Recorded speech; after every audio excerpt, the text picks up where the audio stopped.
study about atmospheric pressure in more detail. 1 atmosphere is equal to 101 into 10 raised to 3 Pascal, which is equal to 1 bar, which is equal to 10 raised to 3 millibar. So these are different units that are used in order to measure atmospheric pressure.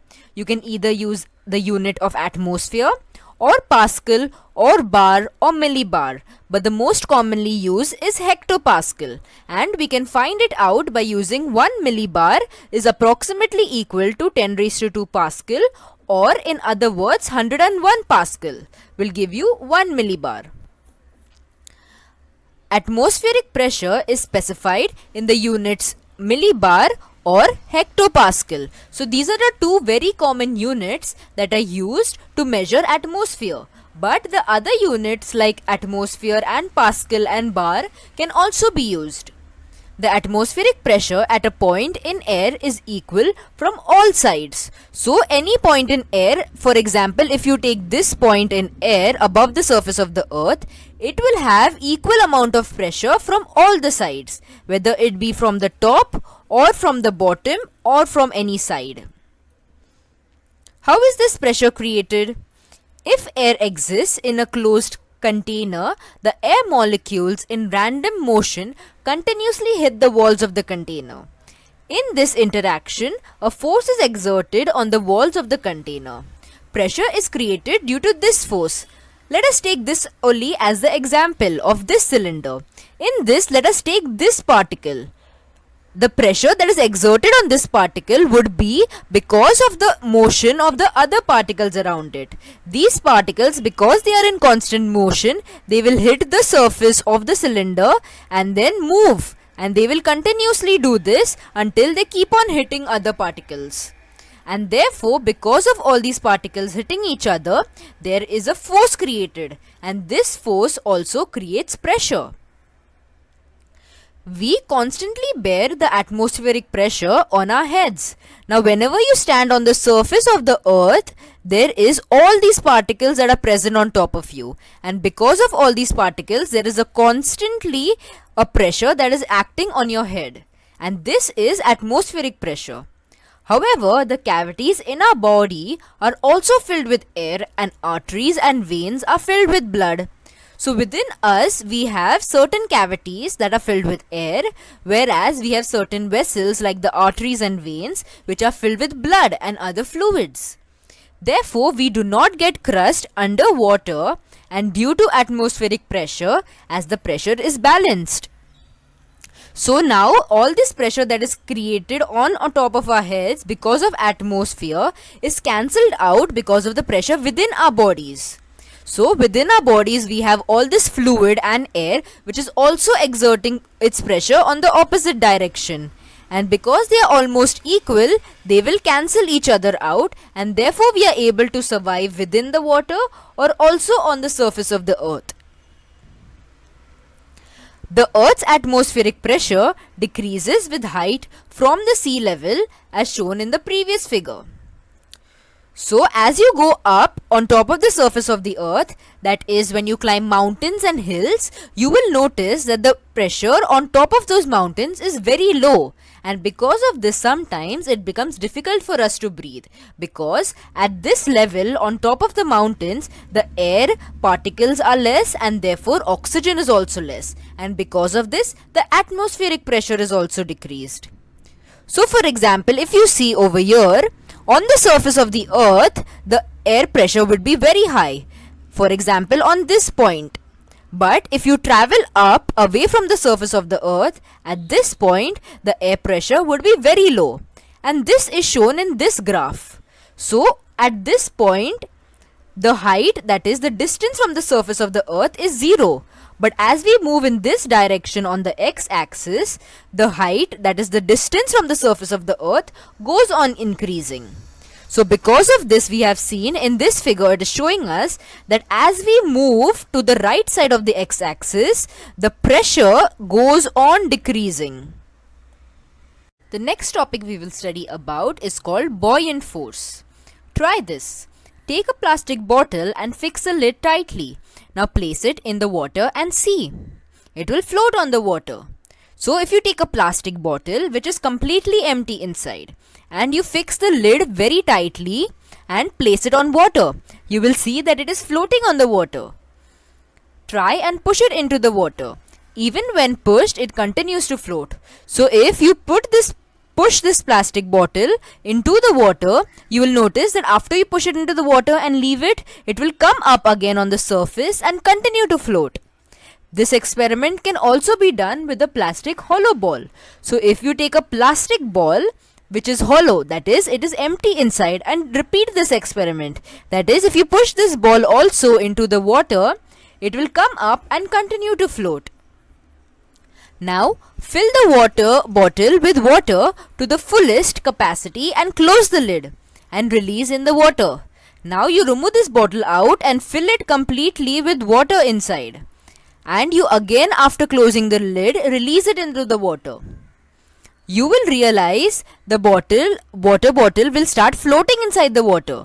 It will not completely sink, nor will it float on the surface, but it will be floating inside the water. Why does this happen? Have you ever thought about it? Now let us see the reason why it happens. The empty plastic bottle floats on the surface of the water. On the contrary, means on opposite to it, the bottle full of water floats inside the water but does not go to the bottom. So when you do this experiment, you will realize that the bottle filled with water will sink inside, but it will not touch the surface of the bucket. That is, it will not completely sink inside. It will be in the middle somewhere, floating inside the water. The weight of the empty bottle is negligible as compared with the weight of the water inside. So if you weigh the water separately and you weigh the bottle, you will realize that the weight of the bottle is very less. That is why it is negligible. That is, it is so less compared to the weight of the water. Such a bottle with weight neither floats on the surface nor does it go to the bottom. So because of the bottle having a very less weight and just the water inside the bottle is giving the maximum weight, therefore you will notice that this bottle will not completely sink inside and it will be in the middle, floating inside the water. This means the force due to gravity acting downwards, that is Fg. If you see this arrow Fg, that shows us the force of gravity acting on it, must have been balanced by an opposing force in the upward direction, Fb, on the bottle filled with water. So why does this bottle not sink completely inside? It is because the force due to gravity, that is this arrow Fg, is balanced by this force Fb. And what is this Fb force? This force must have originated from the water surrounding the bottle. So nothing else can tell us what this Fb is, but because it is the water that is surrounding the bottle, that must be acting on this bottle and creating this Fb force. The upward force acting on the object in water or other fluid or gas is called buoyant force. So this force that is acting on the bottle in the upward direction has been given a name called as buoyant force. And this force is seen when objects are within fluid, that is, it can be gas or liquid. Use your brain power. While pulling a bucket from a well, the bucket full of water immersed fully in water appears to weigh less than when it has been pulled out of the water. So why does this happen? You must have noticed whenever you pull a bucket from a well, that when the bucket is inside the water in the well and when you're filling the bucket with water and pulling it up when it is inside the water, it will be very light and you will not even notice the weight of the bucket and water. But as soon as the bucket filled with water comes to the surface of the water and now you're pulling it out of the water, you will notice now it becomes much heavier and now you can actually feel the weight of the water inside the bucket. So why does this happen? It happens because of the buoyant force that we just studied about. So when the bucket filled with water is inside the water, that time the buoyant force created on the bucket of water by the surrounding water nullifies, that is, it cancels out the weight of the force that is created by gravity. And therefore, you do not feel the weight of the bucket much. But when you pull the bucket outside the water, That time, there is no buoyant force that is existing on it now. So, therefore, only what is acting on it is the force of gravity, which is pulling the bucket filled with water towards the earth's surface, that is, towards the lower side. And now, when you are trying to pull the bucket upwards, you have to put more pressure because now you have to cancel out the force of gravity. Therefore, when the bucket is filled with water is pulled out, you feel that it becomes more heavier than when it was inside the water. Try this. Take a piece of thin aluminium sheet and dip it in a water in a bucket. What do you observe? Now shape the same piece of aluminium into a small boat and place it on the surface of the water. So aluminium is a metal, and this metal can be made into sheets similar to sheets of paper. So when you take one of these aluminium sheets and dip it in a bucket filled with water, you will notice that the aluminium sinks to the bottom of the bucket. And now when you take the same sheet and fold it into a small boat and place it on the surface of the water.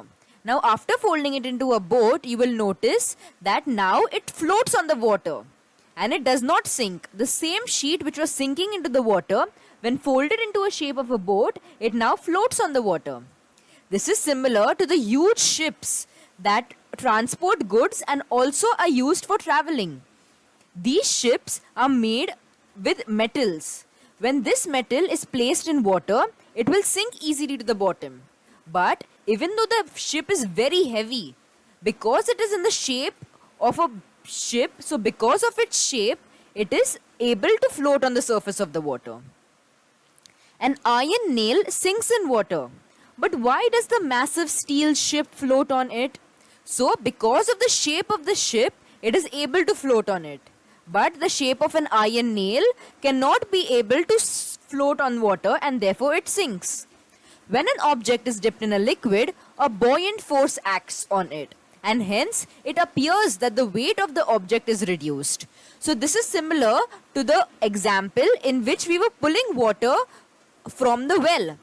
In that example, when the bucket of water was inside the water, we observed that we were not feeling it as if it was very heavy. It appeared as if the weight of the bucket was less.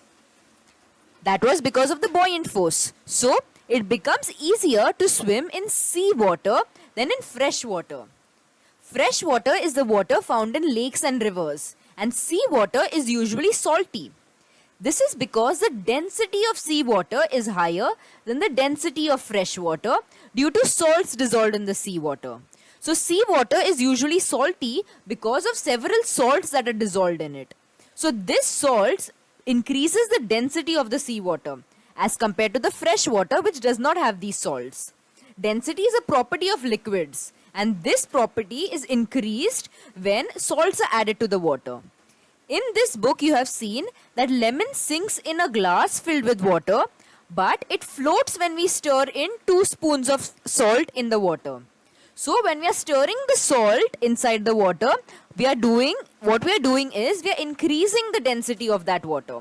And because we are increasing the density, now the lemon will be easily able to float on the water.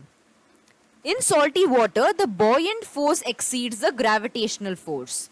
So usually gravitational force acts downwards, and this buoyant force acts in the opposite direction, that is upwards. And usually both of these forces are equal and they cancel each other out, as we had seen in the previous examples. But now when we are adding salt in the water, what happens is this buoyant force increases, and therefore now we have more buoyant force. And therefore this will easily exceed the gravitational force. That is why the lemon starts to float after adding salt. So buoyant force depends on 2 factors. And let's see what these 2 factors are. The first is the volume of the object, and the second is the density of liquid. The buoyant force is more if the volume of the dipping object is more. So as we are increasing the volume of the object, the buoyant force also increases. So this is a directly proportional relationship. And now it also depends on the density of the liquid. More the density of liquid, more is the force of buoyancy. And this is also a directly... Let's continue with this chapter. Do you know How is it decided that an object left in liquid will sink in the liquid, will float on the surface, or will float inside the liquid? So when you place an object inside a liquid, for example water, how will we know if that object will float on the surface of the water, or will sink in the water, or will float inside the liquid? So we can know this by three principles. The first is the object floats if the buoyant force is larger than its weight. So usually take this object as a blue box. So its weight is usually determined by the force of gravity. So if the buoyant force, that is this red force here, is larger than the green force, that is the force of gravity, then we will know for sure that the object will float on the surface of the liquid. The object sinks if the buoyant force is smaller than its weight. So, if this red force is lesser as compared to this green force, then the object will sink to the bottom, because now the force of gravity, that is this green arrow, is exceeding the force of buoyancy, that is this red arrow. The object floats inside the liquid if the buoyant force is equal to its weight. So if the weight of the object, that is determined by the force of gravity, is equal to the force applied by the liquid around it, that is the buoyant force, if both of these are equal, it will cancel each other out, and therefore the object will float inside the liquid. It will not sink to the bottom, nor will it float on the surface of the liquid, but it will float inside the liquid. Archimedes' principle. So Archimedes was a scientist, and let's see now how he contributed to science. Try this. Take a long rubber band and cut it at one point. At one of its ends, tie a clean wash stone or a 50-gram weight as shown in the figure. So you have to take a rubber band and cut it at one end. And the other end you will tie a stone, or even a 50-gram weight is fine. So any heavy substance you have to tie at one end, and the other end you hold it. Now hold the other end of the rubber band and make a mark there. So wherever you hold it, you have to make a mark on the rubber band. Keep the stone hanging in air and measure the length of the rubber band from the stone to the mark made earlier. So wherever you hold it at that mark, from that mark to the stone you have to measure the length, when the stone is kept in air, freely hanging. Now take water in a pot and hold the rubber band at such a height that the stone sinks in it. Again measure the length of the rubber band up to the mark. So now what you do is you will take a pot or a bucket and fill it with water. And you hold the stone and the rubber band in such a way that the stone sinks in the water but does not touch the surface of the bucket. And you hold it at the same mark as made earlier. And again you have to measure the distance between the mark and the stone. What is observed? The length is shorter than the earlier length. So even as you can see in this picture, this will exactly happen the same when you try it by yourself also. Because the rubber band is stretchy, therefore when you place it in water, you will notice that the length decreases in size. So why does this happen? While dipping the stone in water, the length of the stretched rubber gets slowly reduced and is minimum when it sinks completely. So when you immerse this stone completely in the water, the length observed of the rubber band will be the minimum possible as compared to when it is placed hanging freely in air. When the stone is sunk in water, a buoyant force acts on it in the upward direction. The weight of the stone acts downwards. Therefore, the force which acts on it in the downward direction is effectively reduced. So let's see. When the stone is hanging in air, only gravitational force acts downwards. Therefore, the entire weight of the stone is pulling it towards the downwards direction. And therefore, the length of the rubber band is stretched at its maximum level. But when you place it in water, now whatever force was acting downwards will be present because the force of gravity does not change. And now what happens is a buoyant force acts in the upward direction. So earlier there was no buoyant force because there was no liquid around the stone. But now there is a buoyant force acting in the upward direction. So therefore now, because they are both in opposite directions, how much force is acting lower is reduced. So that is what they are telling here, that the force which acts on it in the downward direction is effectively reduced. How much is the magnitude of the buoyant force? So let us see now how much exactly is the force of this buoyant force. Is it the same for all liquids? Is the buoyant force of equal magnitude for all objects? The answer to these questions are embodied in Archimedes' principle. So Archimedes' principle basically explained all the different properties of the buoyant force. This principle states that when an object is partially or fully immersed in a fluid, a force of buoyancy acts on it in the upwards direction. This force is equal to the weight of the fluid displaced by the object. So let us understand what this exactly means. We will take an example of a glass which is filled with water up to the brim. That is, at the very edge of the glass also you have to fill the water. You have to fill it completely. So now when you put any object in it, for example a coin, you will observe that some amount of water falls out of the glass. So what Archimedes' principle is telling us, that when an object is partially or fully, so even if this coin is little bit inside the water and little bit outside the water, that is partially dipped inside or completely filled inside, some or the other water will fall out. Okay. When an object is partially or fully immersed in fluid, a force of buoyancy acts on it in the upwards direction. This force is equal to the weight of the fluid displaced by the object. So when the object is partially or fully immersed in the liquid, a force of buoyancy will act in the upwards direction. Okay, and this is what is causing some of the liquid to fall out. And this force would be equal to the weight of the liquid that is fallen out. So how much ever water fell out of the glass when the coin was dipped in it, that we have to weigh. And how much ever weight we get would tell us the force of buoyancy when that object is dipped in liquid. Introduction to a scientist. Archimedes was a Greek scientist and a mathematician with sharp intelligence. He found out the value of pi by numerical calculations. So, you must have heard of this pi, and this pi is nothing but 22 upon 7. And he found out this value by doing several calculations and experiments. And that is why he was very smart. That is, he had very sharp intelligence.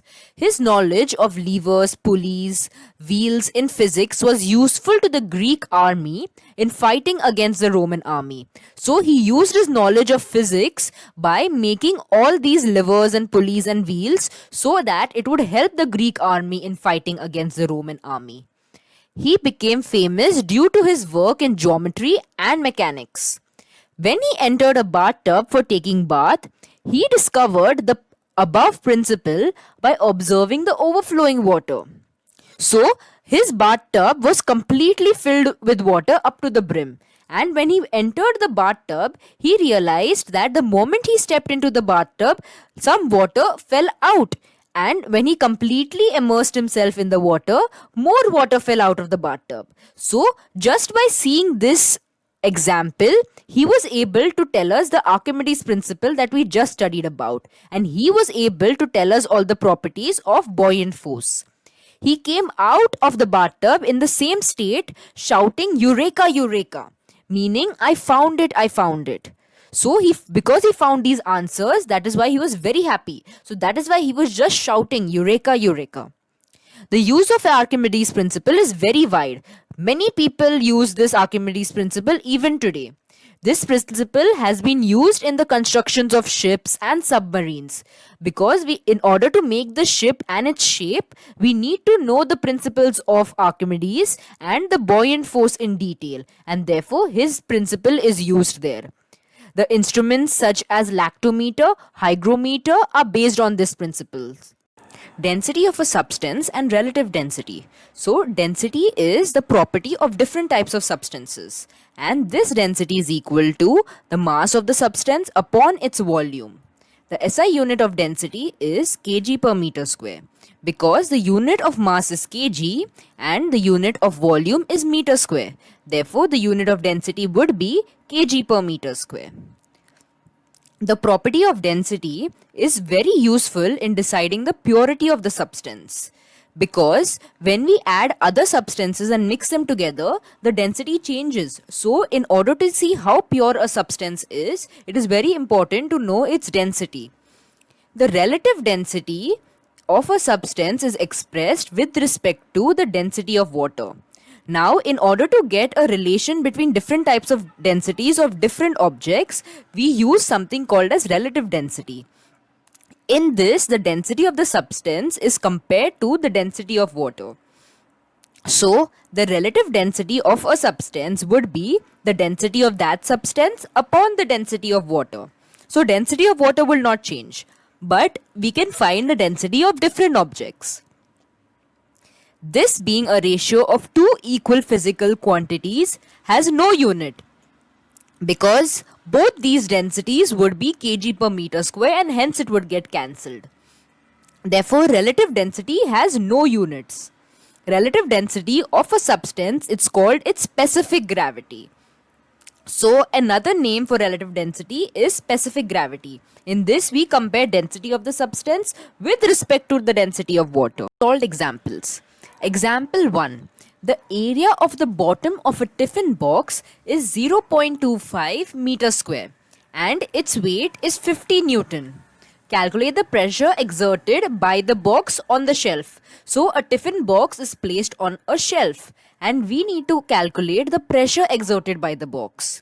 So if you remember, pressure is equal to force upon area, where force they have given us as 50 Newton and area is also given to us as 0.25 meter square. So when you substitute these values, you will easily find the pressure, which we will get as 200 Newton per meter square. Example 2. Calculate the relative density of iron if the density of water is 10 raised to 3 kg per meter square. So if you remember what relative density was, it is the density of that substance with respect to water. And when we say with respect to, it means upon. So relative density would be the density of that substance upon the density of water. And here they have given us the density of water as 10 raised to 3 kg per meter square. And this is a fixed value.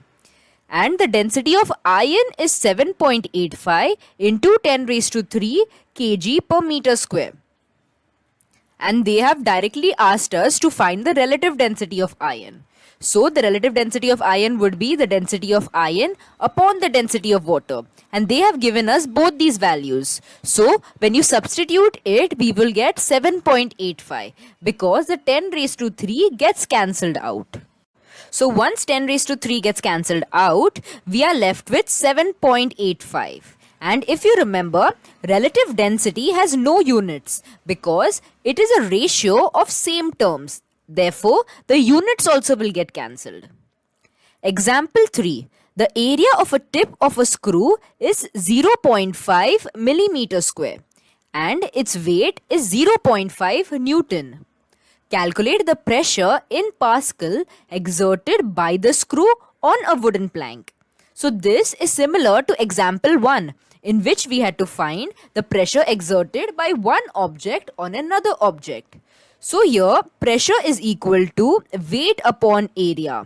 And they have given us the values of the weight as well as area.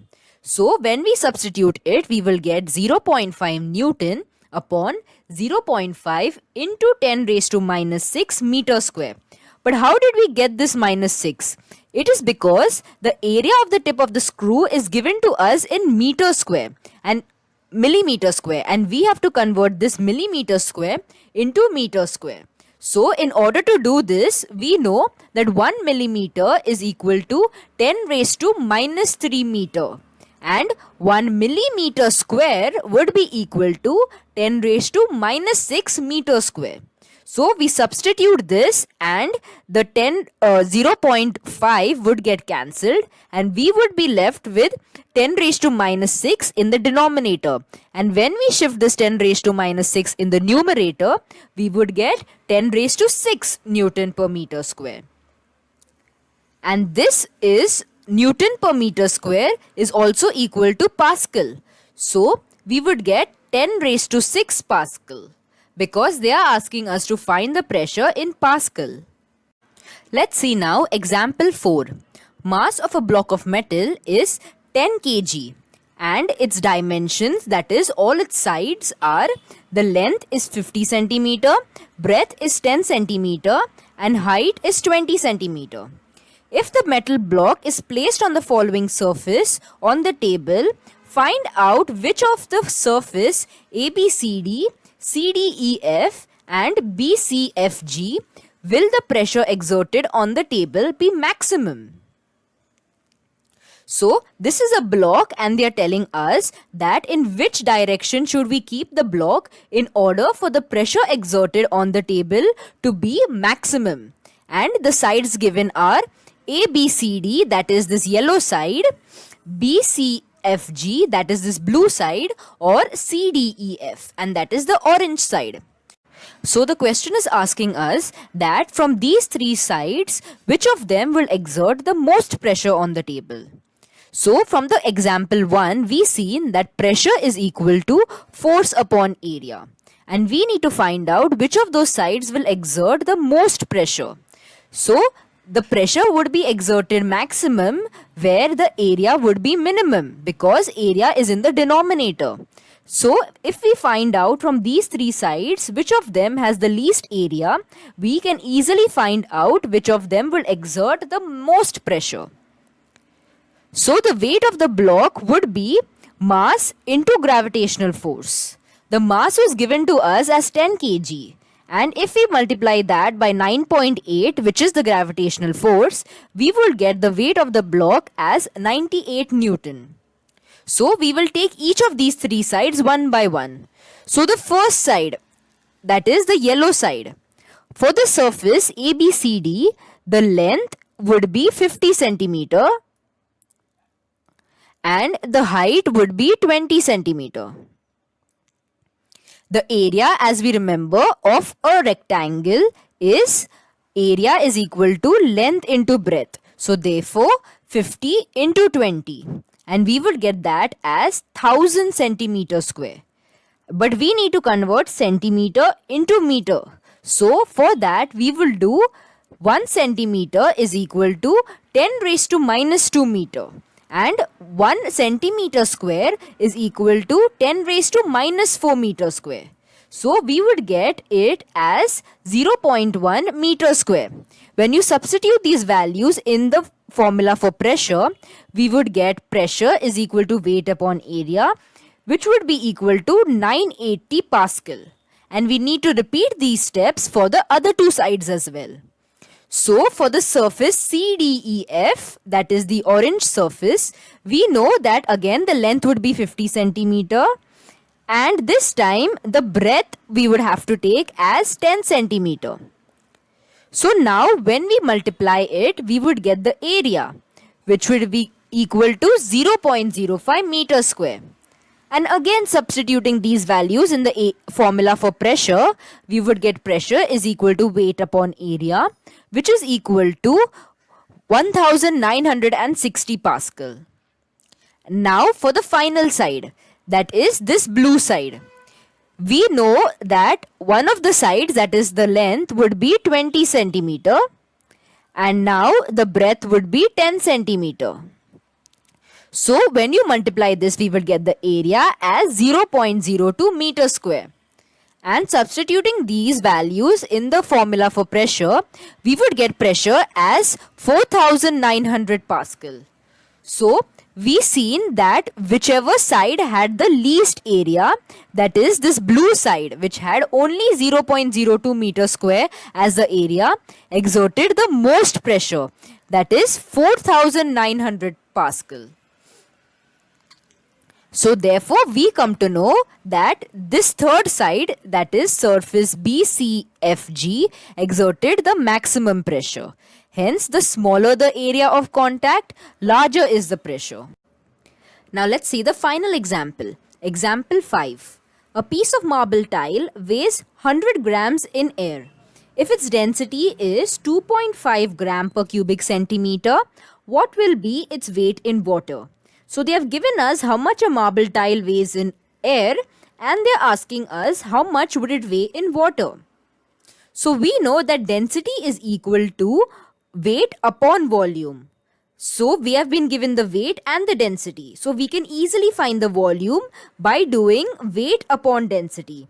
And we would get the volume as 40 cubic centimeter.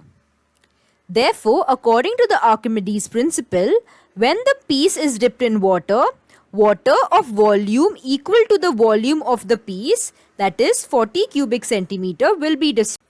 If you remember Archimedes' principle, he was explaining to us about buoyant forces.